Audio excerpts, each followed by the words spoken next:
Welcome back to the PDP. It's your boy Pabs Prince, and today I'm accompanied by one of the greatest painters in Chicago. He's a creative, an illustrator, a father of two. Let's give it up for Ramiro Arte. Oh, you could just. How do you say your last name? Who said? Wisar. Who said? Yeah. Oh, nice. So like prior to this, I was like stalking your Instagram, and I saw that you have like a lot of Huey drawings. Oh yeah. And I thought it had to do with your last name because it's kind of like Huey. Huey's guy. No, I was always like a Cartoon Network kid. Oh yeah. Adult Swim kid. Boondocks was your shit. Boondocks, yeah. So like I always loved Boondocks, especially Huey. I don't know, just sick little kid.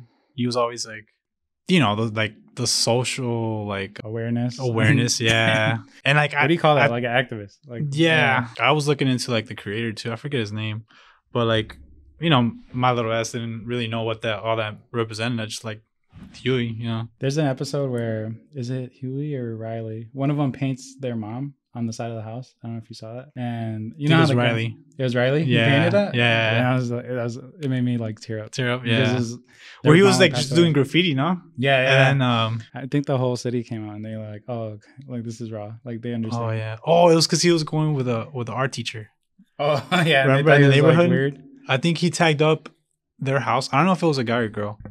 But, I think it was a guy. And then the art teacher was like, "Oh, this is how you can do." And like, I think it progressed like that episode. I had to rewatch it. That's a good episode. I remember that episode. Yeah. It ended with like, I think the neighbors coming out and seeing the mural on the side. Yeah, I always liked Boondocks and like Adult Swim.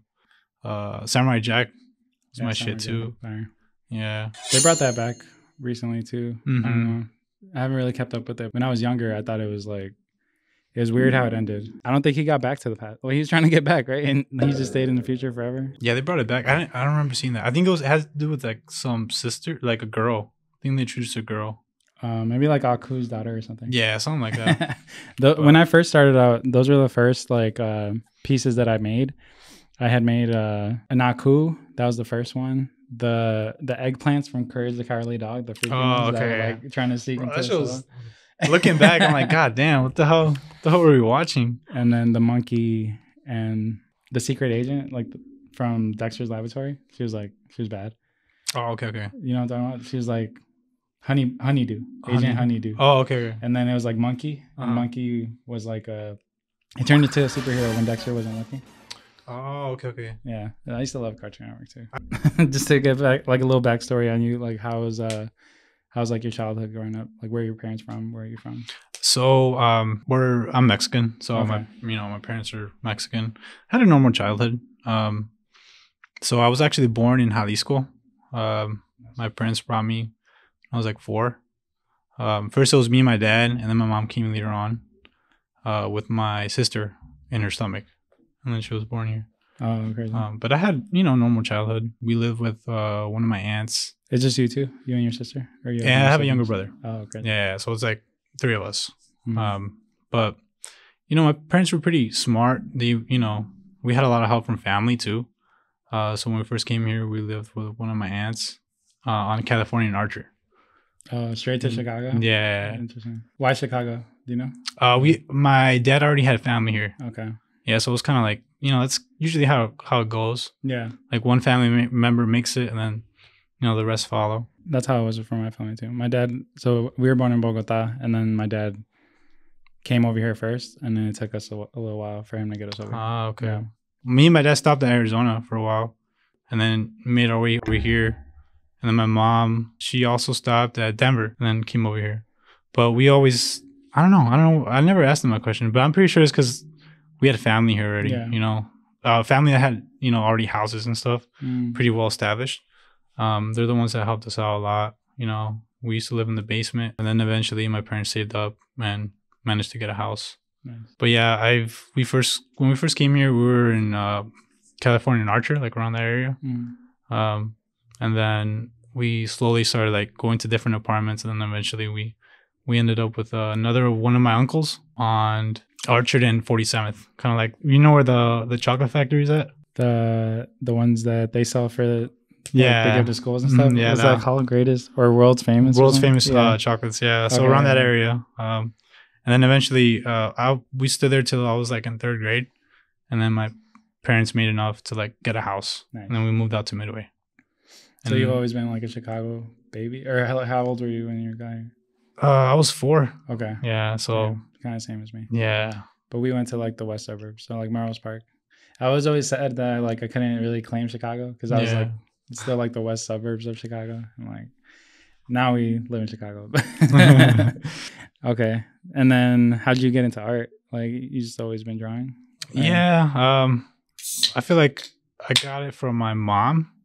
Oh, she's artistic. Yeah. Well, I remember her teaching me how to like color inside the lines. And then it's funny now because my daughter does this to me. I would make her draw me stuff. And it's so weird because now she makes me draw her stuff. So it's kind of like a full circle.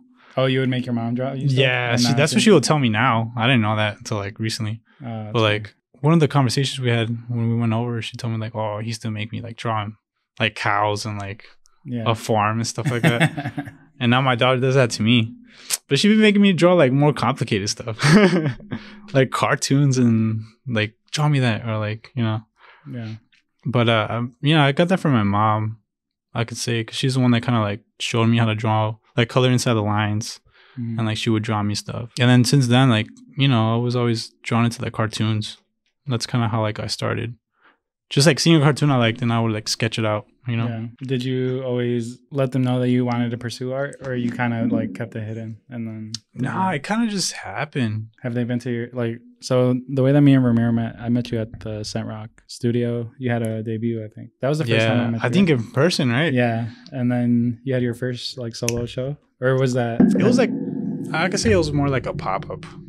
It wasn't like a show I curated. It was kind of like a bunch of artwork I already had. And was there other artists? Or it was just me. It was just you though. Yeah. So Sen gave me the opportunity to like showcase my work. It was for Open Studios, Pilsen Community House, our house. Oh, okay. Yeah. So I think that's the first time we met in person, right? Mm-hmm. Yeah. But I think we were following each other for a while. Yeah, just like through the internet and like Instagram and stuff. But so did your parents come out to that? Yeah, they came out to that. Yeah, they were super proud. I feel like they've always been proud of my drawings. I have a memory of my dad like showing one of my aunts like all my drawings. I always knew, they were like kind of happy I had like a thing that I was good at, So they've always been supportive. But like, the immigrant mentality, they never like ever mentioned like a career path. You get me? Like you still need something to fall back on. Yeah. Like and I feel like that's like a universal immigrant mindset, You need to find like a stable job that can provide and has stability, right? Yeah. Work stability. But it was never like, oh, you should like pursue a professional career in it. Yeah. I think that's where like a lot of like arguments came about with me and my dad, because it was like a lot of like this is what me and my friends are doing. Like we're trying to get on, like we're trying to like make something of ourselves other than working 9 to 5. And he was like, you're just wasting your time. And he always says like, he would always tell me like, do you know what the definition of insanity is? And it's like, it's doing the same thing over and over again and expecting the same result. Yeah. And he's always telling me that. Slowly, like, I wouldn't like budge, and I would still be like, this is still what I want to do. This is still what I want to do. I understand him though, because I went through a lot of phases and I was like easily influenced by a lot of my friends. But art, it was always there. I think he understood like, oh, he's not gonna, like, this isn't one of those things. Like, he still wants to do this. Yeah, slowly I've been able to show him like I could still get paid from this. I could still work. Yeah. And shit, now you're graphic design. Design, yeah. So like, I taught myself that. I didn't go to school for that. But even then, I'm still trying to figure out how to quit that job. And like, not because I hate the job. I love the job, but it's still like, I want to be my own boss. I want to be an entrepreneur. But so I was talking to you about this before, like we got on the pod, but just like, you have your full-time job, but do you see like an exit route eventually? Or do you think you'll always work a full-time job and do the art? I feel like eventually, I mean, you kind of had to have that mindset. Well, like an exit route for me. Yeah. Like, it's not to a point where like, I'm like, oh man, I can't wait. Even though sometimes, I'm like, fuck this job, Yeah. I don't hold myself to too much pressure. Cause I feel like as long as in my head, I stay consistent, I'm good. And then if I see an opportunity for me to quit my job and stuff like that, then I'll take it. But I don't have like in 2 years or in a year, like when it comes, it comes, Yeah. Like, I mean, you're pretty like fresh into your art career. I feel like you've had a lot of like important, like, I mean, your solo show was fire. And then like I asked you to do the Pabs Pals. You showed up with like a big ass piece and it sold right away. Yeah. So I'm like, if you could just keep doing this, like, I think you'd be straight. But I don't know. This is a question I had, like, how frequently do you want to keep like selling? Like, what's the balance between like just making a whole bunch of pieces, or like, did that take you a long time to do? Like, make a big piece like that and then sell it. You know what I mean? I feel like it really depends on what you're trying to paint. I don't know. I feel like with those pieces, as long as I have a concept, it doesn't take me much time to like paint it. And I feel like it's with anything. It could be a big piece or a small piece, but as long as you have an idea of what it's gonna be, or even if you just go through the motions, like you kind of go through it pretty quickly. It's when you don't have anything, like a blank, and you have no ideas and stuff like that. Because there'll be digital pieces where I drag ass because I don't know, I don't see an angle to the idea that I have, and I kind of stress myself on that piece. So then I move on.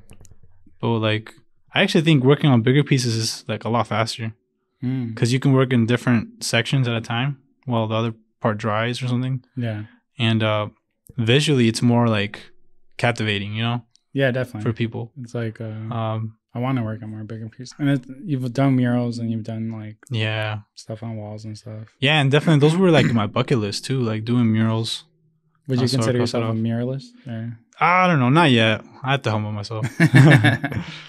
I do humble myself. I don't call myself a muralist. Definitely, I need to do more, and then you just gotta hit the streets. Hit the streets a lot more. From the point where you like from the point where you paint it to like where you sell it, do you like really stress about selling it, or do you kind of just like move on to the next painting? And I move on to the next. What helps is that I have that 9 to 5. You get me? So I'm not like in my head and not about like, oh, this has to sell. It's kind of me painting out this idea that I have, and if it sells, like, oh man, like, I appreciate it 100%. Yeah. Like all the people that buy my work kind of throws me off sometimes. Like, damn, like, because like extremely grateful, but like it's a trip sometimes that people are willing to like support me in that way. No, I don't really stress about selling it. It's kind of me like actually painting it. Like, I feel like, I don't know if you get this, but like when you have an idea, you kind of itch at it. Like I don't know, like if I don't do something like a sketch or like paint or like a digital piece, like in a certain amount of time, like say in a week or something, I feel like I haven't done nothing. Yeah, definitely. Like I stay consistent. Like I try to stay consistent, even if it's something little, right? Because I have limited free time, you can say. Like as long as I work towards a piece, I guess it helps with my mental state. I don't know, something like that. Yeah, definitely. Because you start feeling like a bum. Like if I haven't done any like art related things, and like just anything to push like my my brand too. I mean, like the only difference between us, I feel like, is like I try to focus on clothes too. So I kind of been able to like go back and forth from like the paintings to, I mean, it's been a long time since I painted some shit, but like being able to switch from like the art to the clothing, and then I kind of like refreshes stuff, and I get excited again. Like, oh, I can't wait to go back to painting. So I'm looking forward to it. I just bought some spray paint, like the boxes right there. Yeah. But yeah, I'm always worried about selling it because I want to make it a full-time career. So it's like, fuck. But so like, say when you sell like big pieces like that, like you don't really think much of it, or do you like do you spend that money, or do you reinvest it into like your art and stuff? You know, reinvest it and like save bills. Save it? Okay. No, yeah, that's good. I don't know. I feel like it's hard for me to like enjoy stuff like when it comes to that, especially when we have bills. But I definitely reinvest. Like I say, that's kind of my enjoyment. Like I can go buy some more paint or like spray cans or something, canvases. It feels more fulfilling than buying like, I don't know, some clothing or like some other people, like some designer or like some like wasting your money or like some jewelry. I don't know. Yeah, I feel like it's always been hard for me to like buy jewelry or like buy name brand stuff because it's like I feel like I'm splurging, or like I feel like I need to make my own version, or I don't know. Like, that's where like your mindset goes to, because you make clothes, Yeah. So like you're like, oh man, I could have. Especially knowing how much the shit really costs, because like you pay for the logo. You could buy one hoodie that's like $300, or you could buy like 30 of your own hoodies for $300. Yeah. Like, and then the upcharge is crazy. about these designers and stuff. But you've also done some modeling work. So you got is that the coursework? How was that? Was it like? That was cool. You see yourself modeling like? Nah, I don't think so. Or that was just because they're the homies, or yeah, he reached out, so I was like, oh, that's cool. He's Is he from Pilsen too? It's like a Pilsen brand. No, it was kind of a homie of a homie. My cousin Grimsky. I didn't know he was your cousin. Yeah, that's crazy. Cousin. Yeah. Okay, and then the guy, his partner, yeah, Ryan, and Francis and all of them. Come on the pod. They're all fam. So Grimsky's been running like crazy. Every time I see him like run, I'm like, wow, I'm proud of you. Like I wish like I could like get out there. He's at it. So that's like your blood cousin? Or that's my blood cousin. Okay. Yeah. So our dads are brothers. Wow. Yeah. Small world. Yeah, definitely. He needs to open up that pizza shop already. Yeah. Have you been to Hidden? Like Yeah. I think they have their final show tomorrow. I was thinking about going. Tomorrow, yeah. Tomorrow. They had it today and tomorrow, right? Yeah. Yeah. It's really good pizza. It's like different. It tastes like Chuck E. Cheese pizza. You know what I'm talking about? Yeah. It's Chuck E. Cheese pizza is fire. Yeah, I love I personally like Chuck E. Cheese and fucking Little Caesars.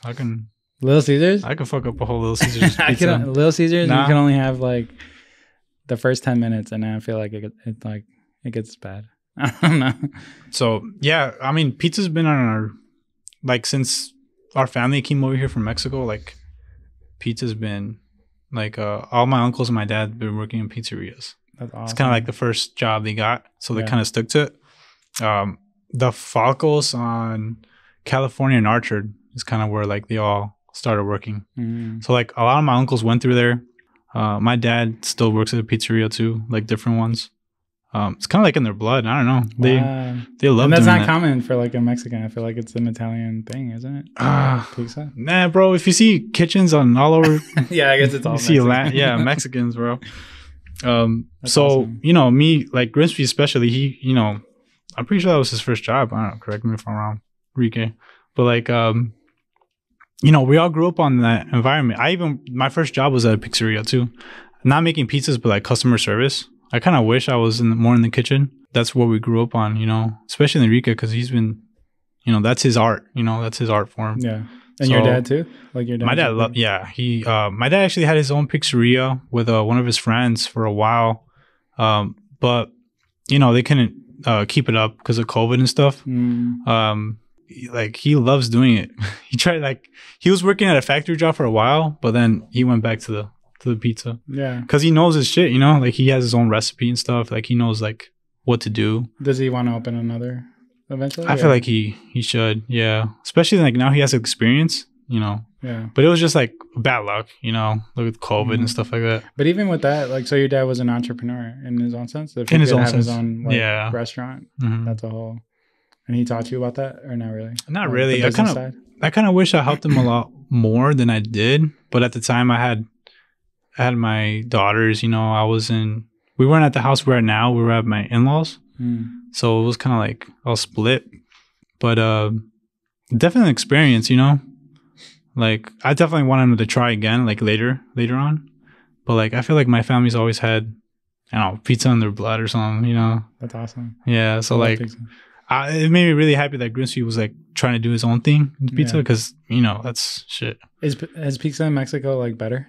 No, I hear it's trash. Oh, okay. Because when I go to Colombia, the pizza's better. Yeah, and it's like I don't know, I like it better. The sauce is like there's less sauce. It's like it's different. So like speaking of your dad, like do you find so with me like becoming a father, I see a lot of similarities with me and my dad, and then I look at my son and I see a lot of me and him. Do you parent like your dad, or like do you think like he trained you to be a dad, or you kind of do you do it differently? I feel like you pick it up naturally. Kind of like my dad was pretty, traditional. Not traditional. Yeah, you can say traditional. Or strict. Huh? Was he like strict or no? Nah. Well, not with me. I'm the oldest. Probably my sister a little more. That's the whole. I feel like families are harder on the girls. Yeah, on the girls. Yeah, I mean, in our sense, we come from our parents, That's what trips me out too about like how we raise our kids, because we're gonna affect them either way, right? Good or bad. But my parents were good. I can't say I had a bad childhood. I had a pretty good childhood. Is there anything that you wanted to do differently that they like, or do you kind of just? So, for example, like my dad never really supported like my artistic side too much. Like he was like, get a job, go to school, like, get your degree, you know. So like in that aspect, I don't really want to push that too much on my son. Like I want to encourage like if you're interested in anything, like I'm looking like what he's into, because sometimes he'll pretend to rap. I'm like, if you want to pursue that, come on, like I'll book you a studio session. Yeah. So in that, I think me and my dad differ in that sense. But I mean, like the basics, he's always been a great father. Like he's like always been there. He's always down. Like he's always down to play. He plays with my grandson too. Yeah, especially now with the grandson, right? Yeah, because you know. How was that? Like when you told them that you were gonna have a kid, they were happy, or they were happy. Yeah, I was like shitting bricks. You were worried to tell them? Yeah. Nah, I feel like no, you weren't. Well, I wasn't worried. I know my mom. She's always wanted like another kid, and then because I'm an only child, so she was always looking forward to like not looking forward to kids, but I know that she wanted another baby around the house. And then when I told her, she was so happy. Why were you scared? I don't know, just. You know, I felt like I was still young. You ever feel like you're trapped in an age? Like mentally? Yeah. I mean, I always feel like I'm 2 years younger than I am. So like right now I feel like I'm 26. Like I never feel like the age that I really am. But I feel like that now. Like I feel like I got stuck. Not mentally, because you know, I feel like I grew a lot, but I don't feel 26.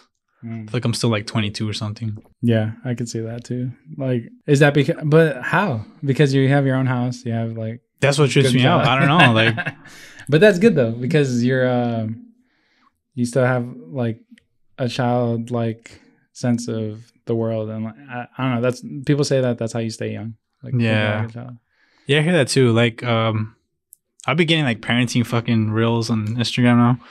Ever since I had kids, but I forgot who said it. Like the best way to like raise your kid is to not forget how to be a kid. You know, being in touch with your inner child, I guess. You know, the way you play with your kids and stuff like that. Yeah. But I don't know. I feel like I'm stuck. Not stuck, but like mentally, it trips me out that I have 2 kids and like I'm a father, right? They're 3 and 4, you said? They're 2 and 4. 2 and 4. So my youngest, Lucy, she's gonna turn 3 in January. So they're a year and a half apart.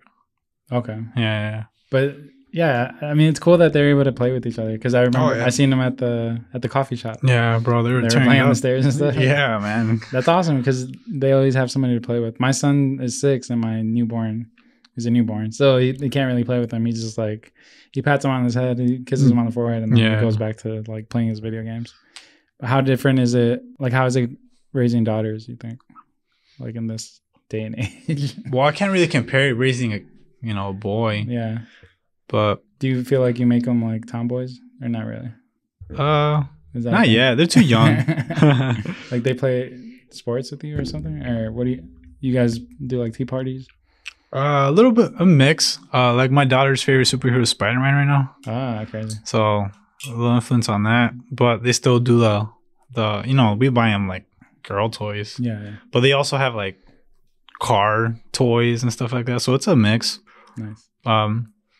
I think it's too early to tell if they're gonna be tomboys, and if they are, whatever. Yeah. But they definitely like spark an interest in what I'm interested in. Like art? Like art. Like my daughter draws. That's awesome. Like she has her own like little stick figures and stuff. So it's cool to see that. Yeah, like I started putting my son's work on like clothing and stuff. Yeah, I saw it. That was cool. He's really good. I feel like, I don't know, maybe I'm biased because like he's my son. But I think he's really like, he explains everything really well and stuff. It's gonna be a dad artist podcast now. Yeah, that's with Sentrocks too. Yeah, more dads on the pod. I feel like I don't really have that many dad friends. All my friends are still, and I feel like they're distancing themselves a little bit. Yeah, I don't know if you've experienced that. Like from you, or like what do you mean? Yeah, like my friends who don't have kids, they kind of just, I feel like they're giving me the time to like. Or like they won't hit me up as much. I'm like, damn, like really? I still want to hang out with you guys, but like I can imagine like, he's not down. He needs to that, or like they'll be like, oh, like he's Like, let him be with his newborn, you know? Yeah. Like, it's like, I'm still down. Like, I'm still free. I can do a little bit of everything, you know? But how do you manage your time with, like, 2 kids? Definitely, I have to Like, credit everything? Selena, my wife, for that. You know, she holds it down at home. Usually the way it goes, work, and then come home, spend time with them, and then I do my art stuff. So it's usually at night, you know. When they're like asleep for bed and stuff. Oh, okay. Yeah. Sometimes in the mornings, like on weekends, I do stuff. If one of them's up, but it's kind of hard to have both of them up. You know, I have to dedicate time to them. So, but I definitely make time for my art stuff. But it's usually at night, you know, when they're asleep. Do you wake up pretty early? Like, what's up? What time do you wake up? Usually at weekends, like when I'm not working, like at 7. Yeah, usually by myself or like them. I think it's like a parent thing. Yeah, like you just have to wake up early. Yeah, wake up early. And then I let Selena sleep in. Usually in the mornings, it's me getting up first with them. Kind of because I'm used to it too, because of work. But I make time for my art stuff. I feel like I have to. It's kind of like I said, it's good for my mental health. It's like my thing. It's something about the night. Like I feel like it's hard for me to create during the day too. Like I like nights and like early mornings. I used to wake up really early before work. Back when I used to start like around 9 and like do like an hour like sketching or something. Yeah. But not anymore. It's more like me going later into sleep. There was a time in my life where I thought I was like Mark Wahlberg. Like I would try to wake up at 5, go to the gym, and then like start my day early. It's like good, but it's not sustainable. Like I was getting tired. Like I would need a nap during the day and stuff. So you use a lot of like Cactus imagery in your work. Yeah. I wanted to like ask about that, or like why or how that came about. Yeah, I came. Well, if you're Mexican, it's pretty like straightforward. It's common with like Mexicans. Yeah, it's like so I used to work at a pizzeria, and some of the cooks, they talk their shit. So like they would call me, they will say cara de frente de nopal, which means you look Mexican, but you're not really Mexican.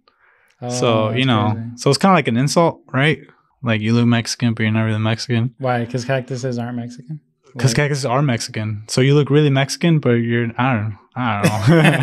Actually, saying it out loud, it doesn't really make sense. But I think if you Google it, it's like something different, though. I think it's something. When you Google it, I think the explanation comes up like you look Mexican, but you don't want to be Mexican. So I don't know. I guess but the way I was presented, that saying, it's kind of like. Oh, you look Mexican, but you're not really Mexican. Because you're like raised in the States? Like a no sabo kid, basically. Yeah, okay. I mean, I was a no sabo kid. I'm getting better with my Spanish. I can like, probably because of work, because like 90% of the staff is like Spanish speaking. Yeah. It's like a mix of Mexican and Honduran now.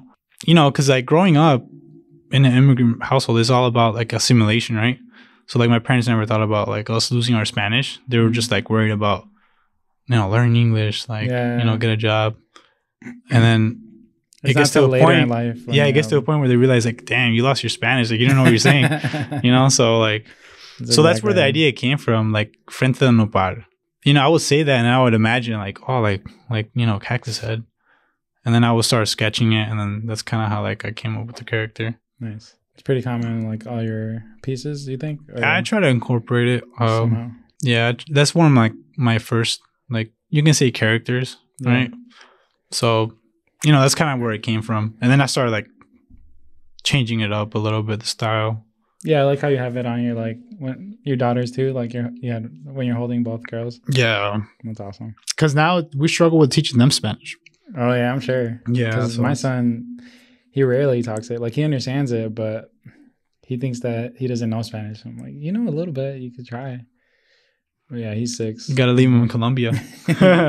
Yeah, I feel like I want to learn like more, so that's why when I go back, like I even tell my girl, like, let's just talk Spanish for like a month, like just like. Man, practice. It's harder than you think. Yeah, you always forget. Because Selena, my girl, she was saying like, oh, in order for that to work, like one of us has to at least only talk Spanish. I'm like, damn, I already have broken. She has better Spanish than me. I'm like, it has to be you. But like, it's kind of hard. What's the language you think of, in your head? I feel like it's English now. It's English, yeah. And Spanish was my first language, Me too, because I would always feel like I when people talk to me in Spanish, I translate it to English before I like process it. Yeah, exactly. Yeah. So it's thinking back now, like, my parents didn't know. They were just worried about simulation. My father-in-law did it kind of better because he grew up in the States. So like he only talked to Selena in Spanish because he already knew like, oh, you're gonna learn English in school and with your friends. So like, I'm gonna enforce Spanish on you. So we tried doing that, but it's hard, man. Yeah, that's what my parents said too. Like, we need to talk to him in Spanish at home, and then she was trying to put him in bilingual classes. But I remember when I was a kid, I feel like the kids who were in the bilingual class were always like outsiders. And I didn't want my son to feel like an outsider. But now I regret it. Like, he could have learned Spanish. Well, Sticking to Colombia, bro. Your kids aren't in school yet, right? Yeah, my oldest, she's in preschool. Nice. Yeah. Was that sad? Like, she loves it. It was a little sad the first day, but the first day she didn't cry or nothing. We were the ones crying. She went straight to the teachers and she loved it. But she likes it, man. She's a little social butterfly. Nice. She's one of those kids that makes friends in the park in the playground. Yeah, same with Lucas. We had some of my girls' cousins come over. They had kids, and like they hung out. And then at the end of it, he was like, "Hey, do you want to be my friend?" Yeah, it's like so like cute and like tender. Can I get kids are funny, man. Yeah, like I said before this, I was like stalking Instagram, and I saw the word noose a lot. Yeah. And is that like what your name was before? Yeah, it was, man. So explain like the transition. I forgot how it came up. It's a land word. Because Ramiro is your first name? Like, that's my first name. I'll go with my government. So I wasn't feeling news, so I changed it. But in my head, I was like, man, that sounds sick. Like news. I think it means in Latin, I think it meant like body and mind. Oh, crazy. I was like, oh shit, that's fire. It's funny when you have like a name in mind and then you start looking for reasons. Yeah, it's like, oh, like this is how it relates to me. That's kind of like some of my art pieces too. I'm like, man, this looks sick, like imagery. But I'm like, man, I have to attach like a meaning to this. So I had to work backwards. Nice. Because I feel like not all art should be meaningful. Like if you think about it and it looks cool in your head, like, you draw it and it brings you like joy, I guess, drawing it. Like, it's cool. Like, I feel like... Yeah. I heard a quote today that was like, remember that what you create, it's not up to you to judge. Like, it's like, it's up to like everybody else to interpret it. Like, you don't have to judge it yourself. Like, you just make it and let everybody else like critique think what they want. Yeah. Yeah. So like, oh, what does that mean? And then you're like, what do you think it means? And they give you the answer like, yeah, you're right. And they give you more stuff. I change my meaning for like the pig every time somebody asks me. Like, I'm always like trying different because I find new like meanings every day. But why the pig? I feel like so it's like the whole stigma around like when pigs fly, people will tell you that when they doubt you. Okay. And I felt like people doubted me like for a long time, and like even now I still feel like the underdog, or just like I still have something to prove. And I shouldn't feel like that, but I do. And the pig is like my way of like proving people wrong. So, yeah, I'm pretty sure I saw that somewhere, but I forgot, so I had to ask. Yeah, I try to switch it up every time because people do ask me a lot. So this is the Proud Disappointment podcast. I ask all my guests the same question, but can you tell me something that you're proud of, and then something that you're disappointed in? I guess most proud of is, I don't know, raising my daughters. Definitely, like being present, being a father. I'll be lying if I had said like pursuing art wasn't for me, but like it's cool to see like a good side effect to that, where like they get to see their dad doing something besides working. You get me? Yeah, definitely. Like the common thing is for people to stop doing what they love when they have kids. And like, definitely, bro. Because I feel like when we found out my girl was pregnant and I was gonna have a kid, that's really when I started focusing on art. It's like if I don't do it now, it'll never happen. Well, that's a lie. I was actually like, man, I need to do something else. Like, so then I kind of taught myself coding. Oh shit! Yeah, like so I learned HTML and CSS. I even made like a couple websites and like invested in monitors and stuff. Crazy. But I got like a dead end when I got to JavaScript. Because like with anything, right? It's like you start learning stuff and it's like a high like learning, but then it goes to a point where like it gets really hard. So JavaScript was like that. Yeah. So I was like, fuck, this is hard. So then I started like kind of focusing on my art, I guess. And it wasn't really until like, it wasn't until like I knew I was going to have kids where I started like really dedicating myself to something. So first it was that, because I like the like creating part of it, like coding, right? Like designing and stuff, which ties into art. But I was always good at art. So even at that time, I had like a lot of drawings and stuff. I think I was going by Noose at that time. And then I started focusing more on like the art stuff. So around that time is when I kind of where I started meeting, like, I guess getting into Sense like Radar, kind of like where it started. He had like a t-shirt contest for like vendors, street vendors. So I put in my For the design. people I don't know, this is Sentrocks, another member of Sentrocks, yeah. So he did it through his Sentrocks Studios account. So I sent in my design, and it was like a popular vote wins it. So I ended up winning it, and I was able to like, I guess, collab on the design. They made shirts and they sold them, and they gave the profits to like this organization. Nice. Ever since then, I was like, damn, like I can really. That kind of gave me confidence. You get me? That was like a turning point. Yeah. Like, you're like, so ever since then, I started like actually putting more work out, putting myself out there, because I feel like that's key too. It's kind of hard to like live in a void if you want to be in this field. You get me? Gotta really. The threshold is like putting yourself in front of people, like popping out to these like events, like just showing face. It's kind of hard with the kid too. Like, with kids in general, like you can't really go out to these events as much as you want to, and then you could try to bring them. Like I brought my baby to the. I bring them to Sentrocks sometimes, and it's hard. But so that was a question from Clue. He had asked like, he has good questions. When was the feeling? When was the moment you felt like you made it? Like, have you had a feeling like that? When I made it, or if it hasn't come yet, or I definitely felt like with everything. I always get like a sense of gratitude. I feel like with that, it was when I had the Secret Walls feature. Even though it wasn't like a full out event, but it was kind of like an event because they reached out. I kind of felt like that was like a sort of validation for me. You get me? Yeah. Like as a visual artist, like damn, like this other, organization like saw me and like reached out.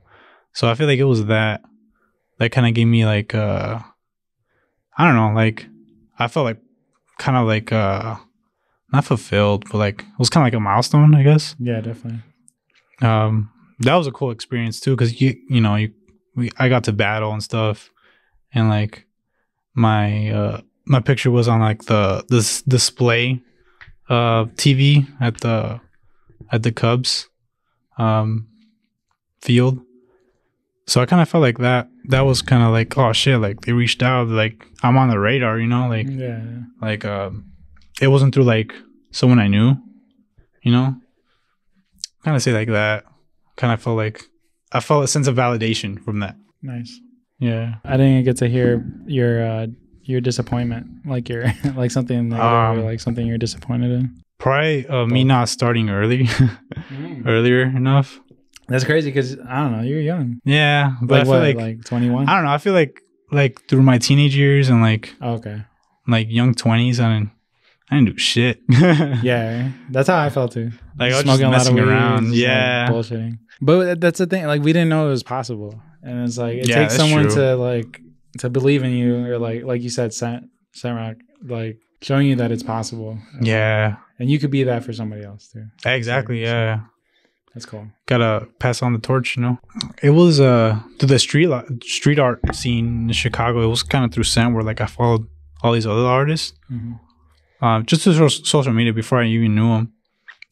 Like the mural movement and stuff. Yeah, stuff like that. Because you're heavy like in Pilsen. I feel like you guys all represent Pilsen pretty well. You, Clue, Scent, Like I feel like you guys represent Pilsen. Yeah. You guys are the Pilsen guys. You know, definitely give respect to Pilsen, because that's, you know, it's always been like an art hub. Especially like for me, I grew up around like Midway, so like there's not a lot of like you know, art, Mexican art, like stuff like that. Really? So I feel like Pilsen, like since I was able to like move around the city, I always went to Pilsen, even if I didn't know no one. You know, just like being there and looking at murals and stuff. Even before I was in the art scene, I would still go to shows. Like I went to a couple of the mural movement shows, like the slap shows. Oh yeah. Yeah, I remember taking my little cousin to a few of those. That was like Kawhi. She's an artist, right? The girl who curated that? Or, I think so, yeah. Yeah. And then that was before you also did the dope art shows with Bird Milk. I think you did. Yeah, that's how I really got into it. I mean, like I said, after like the t-shirt contest, you know, I started looking into like open calls and stuff, and like Bird Milk really, Bird Milk and Liz really gave me, you know, Liz. They're really open. They're open to like new people. So like I started doing shows with them, and I got, you know, a lot of positive feedback from that. And again, like seeing people actually like fuck with my art, like, you know, give me a sense of validation, like, and you know, it all starts with putting yourself out there. So that was kind of like the second step, and I did a couple of those too. So like shout out to them, like Dope Art Show. Yeah. Whenever people ask me too, like how do you get into it, I always like tell them about that. Show? Yeah, Dope Art Show. And they're like, they do good work. Your style is like very unique to yourself. Like it's like you look at your cactuses and like your pieces, and like, you know, it's the Ramiro. We had a question from Vivi Lana. She asked, when did you realize to stick with your style? Did you have like a moment where you're like, all right, this is... Man, I feel like I'm still developing my style. Yeah. Yeah. That's important. Definitely. To say. Yeah. I'm still working on my style. I feel like I pull from, you know, artists I appreciate. It's all about being like your best self. I don't want to be a version of a different artist. I'm still working on like making my own design, or like my own... I want people to be able to see a piece and be like, oh, that's, you know, that's Ramiro's, or like without me having to sign. I feel like I could tell that now. Yeah. Well, you feel like you're not there yet? I don't know. Yeah. It's like the inner, like no one could be your hardest critic besides you. Yeah. My inner critic. But definitely when I realized, like, you know, you got to be your best self, I feel like. Yeah. Everyone has all these ideas. We filter them differently and we create them differently. So like try to be your best. Try to do your best creation, you know, at your own style. Because that's what like draws people, right? Like individuality, but at the same time, like we all try to like follow a certain style. There's only, you know, there's only one you. Don't follow the flow, but like grab an idea and make it your own, you know? So you said you like started off like drawing cartoons, and you did like a lot of like Huey and like a lot of Dragon Ball Z stuff. I saw. Do you see yourself doing any more of that, or do you kind of want to stick to your own personal work? No, is there a balance? Okay. Yeah, I haven't done stuff like that in a while. Until you get the collab. Until you get like the... That'll be sick. The actual... What's it called? The licensing. That's what I want. Like, I want the actual like collab from DBZ. Or, like... That'll be crazy. Not there yet though, but that'll be sick to be like have like a Boondocks collab. Yeah. But I mean... It can happen from the spot. Yeah. Manifest it right now. Yeah, right? But no, I don't really see myself doing that stuff anymore. Because you're kind of telling your own story, right? Yeah. I feel like it's a different route to take for sure. And I've always thought about that too, because I do a lot of like pop culture stuff, and I'm like, is this really contributing to like my story? I'm just like, I keep telling other people's stories. I need to focus on my own. Yeah. Sure. Yeah. I like doing it. It's like fun. Yeah. Yeah. I like doing it. I mean, that's what got me into it, right? But yeah, I don't see myself doing that stuff anymore. Unintentionally, right? My daughters make me draw. If they make you draw, like, what are kids into nowadays? Is it like, it's not even Peppa Pig anymore. I feel like there's new cartoons that I'm not really up to. Bro, it was a movie of the week at my household. Peppa? Or just... Nah, no Peppa. Like Bluey. Oh, Bluey. Yeah.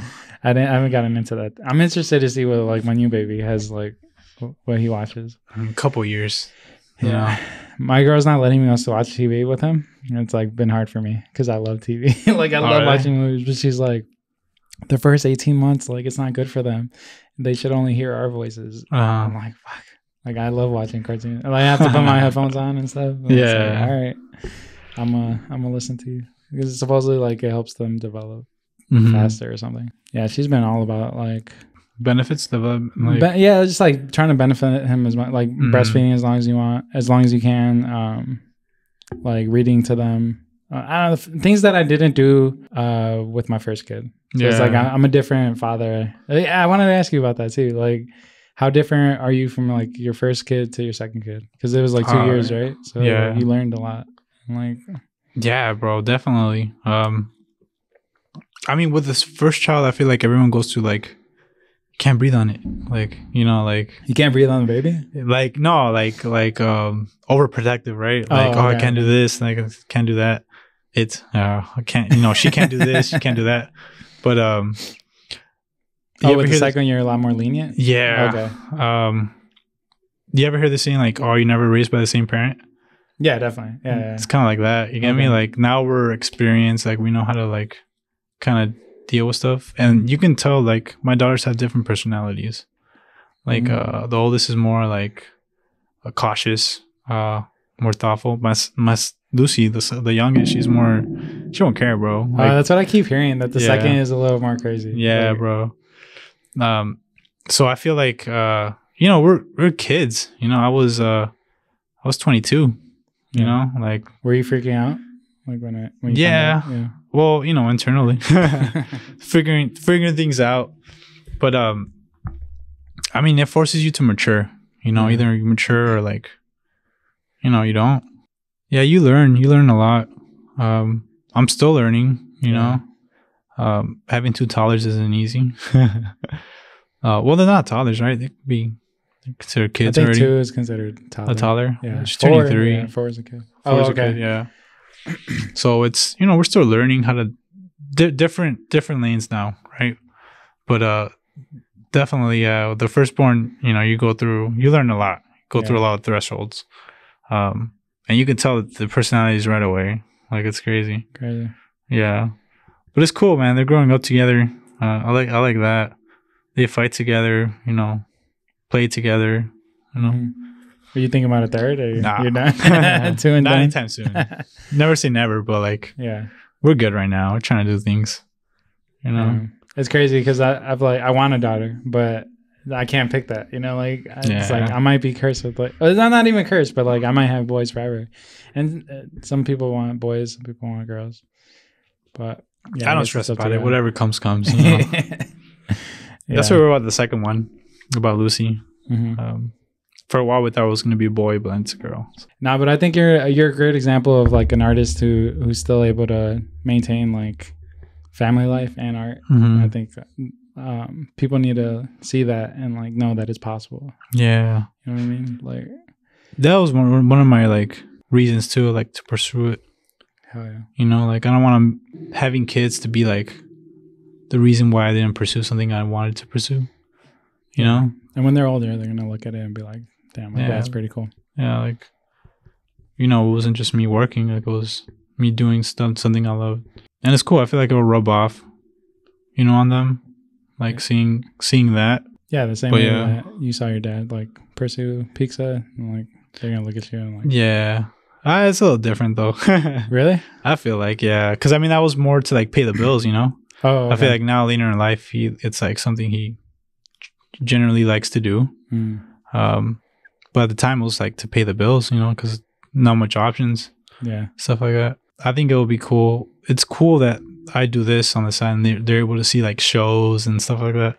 Because it tripped me out because Alea, my oldest, she said something not too long ago where she was like, it's like, are you an artist? You're an artist, right?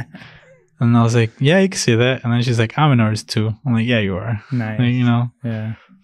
Like beautiful. That kind of, it's all about giving them confidence, I guess. You know, if they see like us doing things that we like to do, like it gives them a set of good examples. Yeah, and it might not even be painting. Like they could end up being dancer. There's so many creative outlets. Like it's like it could lead to so much. Yeah, but that was one of like kind of my reasonings on pursuing this stuff. But it was definitely that, like the forced maturity of it. And it also helps me, like, you know, I'll be lying if it was just for that, right? It is for me. And it's been, you know, I feel like I've evolved my style. Definitely, yeah. I feel like you have to, you know? It just keeps getting better and better. Well, I guess that's all relative, but I feel like your quality is definitely improved from just like stalking your Instagram. Yeah, for and this just, interview. I mean, yeah, you gotta, I mean, the mindset I have now is like this, right? You asked me to do it and I was like, fuck, let's go. Like, yeah.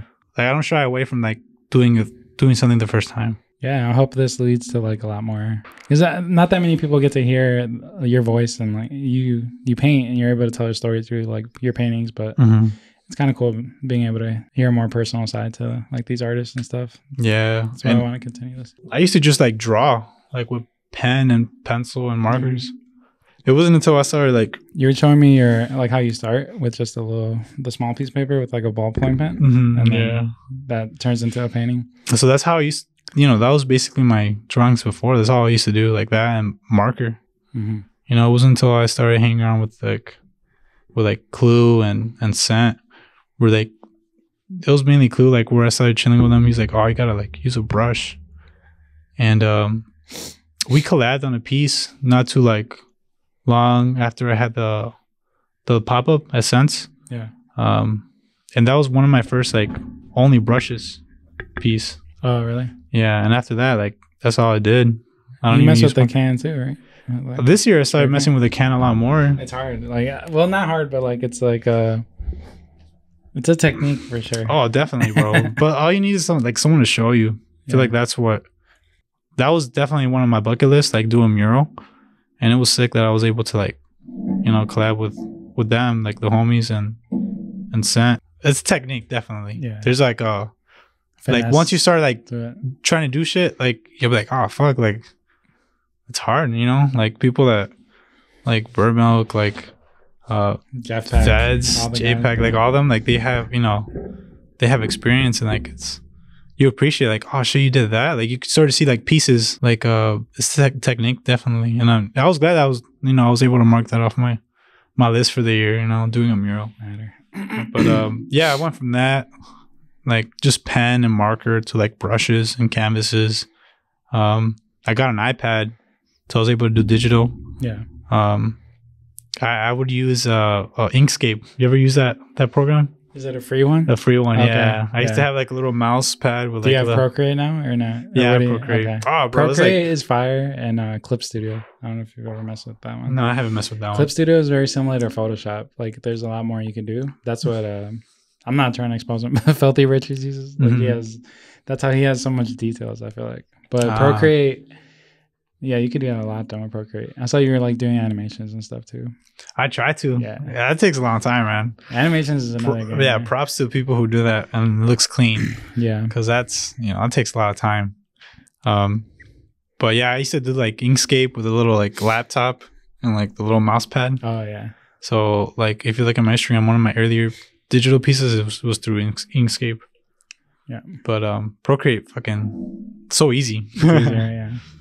All right, we got a few questions and then we'll get back to our children. Then we gotta go back home. Melissa, No Bad Fruit, asked, "What's one goal you have for next year?" Definitely would be like another like series. Nice, because you just had a mini series at the that was something. It's up for a month. For a month, yeah. Okay. Yeah, shout out to Francis from Chiropractic. Let me display that. That was always something like I always like thought about, or like damn, I always struggle with that, like the concept of making a series, making like collection of pieces, a collection of pieces that like work individually but also like together. Yeah. So that was kind of the idea behind that, the Busy Dreaming like miniseries.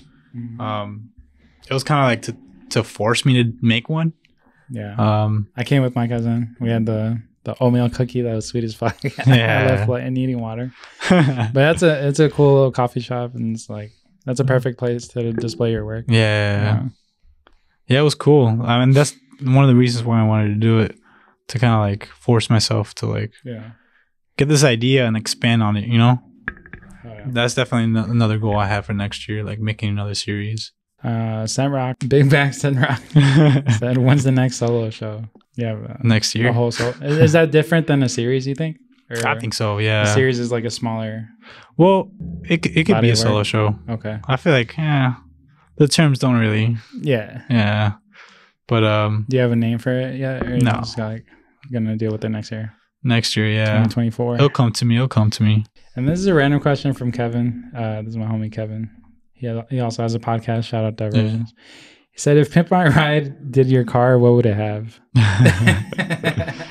It's so random. I mean, you are kind of into cars, though. Yeah. Like the lowrider scene, I feel like. Yeah, I feel like that's always been an interest of mine. Even though I don't come from it, you know, a lot of respect to like the culture. Do you eventually want one? Like, yeah, definitely. Type of car? Yeah, definitely, bro. Yeah, I always see Sam in his like cool little spaceship car. Yeah, his I don't know what that's called. Well, he has a Monte Carlo back in Phoenix. Okay. I don't know if you've seen that. Oh, he's got two. He's got one over here. He has a little beater here. Goddamn. Yeah. So he has a cool one over there too. He has a fixed up one in Phoenix. Wow. But yeah, I eventually want one. Selena's dad, my father-in-law, gave her a Fox body, a 91. It's been sitting in my driveway. It needs a new fuel pump, but it'll eventually hit the streets, you know. Hell yeah. But I eventually want mine. Something more boxy, more bigger, like a Monte Carlo Cutlass, maybe an Impala. It'll happen next year. Yeah, I'm not rushing it, but yeah, definitely. I have a lot of respect for the lowrider community.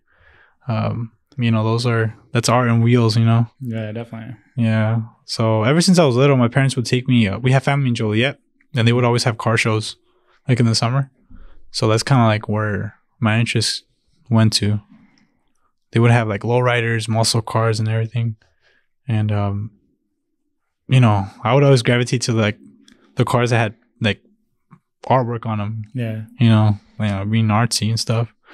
So like that's where like my interest in the culture came from. And then now that I'm older, you know,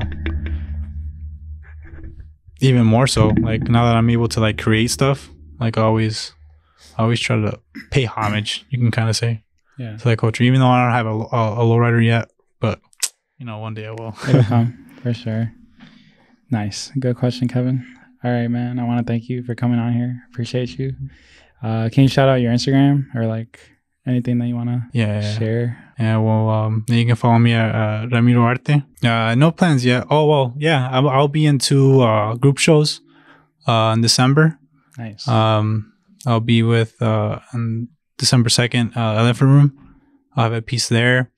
And then mid-December, I'll have a group show with All-Star Press. Mm-hmm. So, you know, be on the lookout with that. Show some love to all the other artists. Huh? Finishing the year up strong. Yeah, trying to keep busy. Yeah, you've been pretty consistent at this whole year. It's crazy. It's been a good year. Yeah. Nice. I should have new things on my website. I'm trying to do like a doormat. I'm just trying to do like houseware stuff. Mm-hmm. I just like put these out. I'm trying to like sell these. So these are like a custom colorway that I did. And it's just like I put my brand name on the back, just like embroidered, and then I'm gonna do a custom box and then like some goodies too. Yeah. But yeah, so check them out. I don't know if I'll just put it in here in the video, and then I want to do one more show before the year's up. I'm trying to like put together a nice little collection. I might be forcing it. I don't know, but I want one more show before the year's up. So we'll see. Finish strong. Yeah, and then we got the calendar. Yeah, so that'd be cool. I started brainstorming on that. You're doing March, right? Yeah, March. Nice. I want to do like a spring. I have an idea for a spring. Hell yeah. So be on the lookout for that. PabsPrints.com. Hell yeah. Follow me at Pabs Prints. And thank you for listening. Subscribe. This will be on YouTube. Thank you guys. I appreciate you. Let's go. Proud to spawn on a podcast. Peter. I need to use the bathroom so bad. Oh, me too, man. Oh, shit. It's fucking beers. I've been at this for like 20 minutes. Really? Yeah. it kind of throws me off too.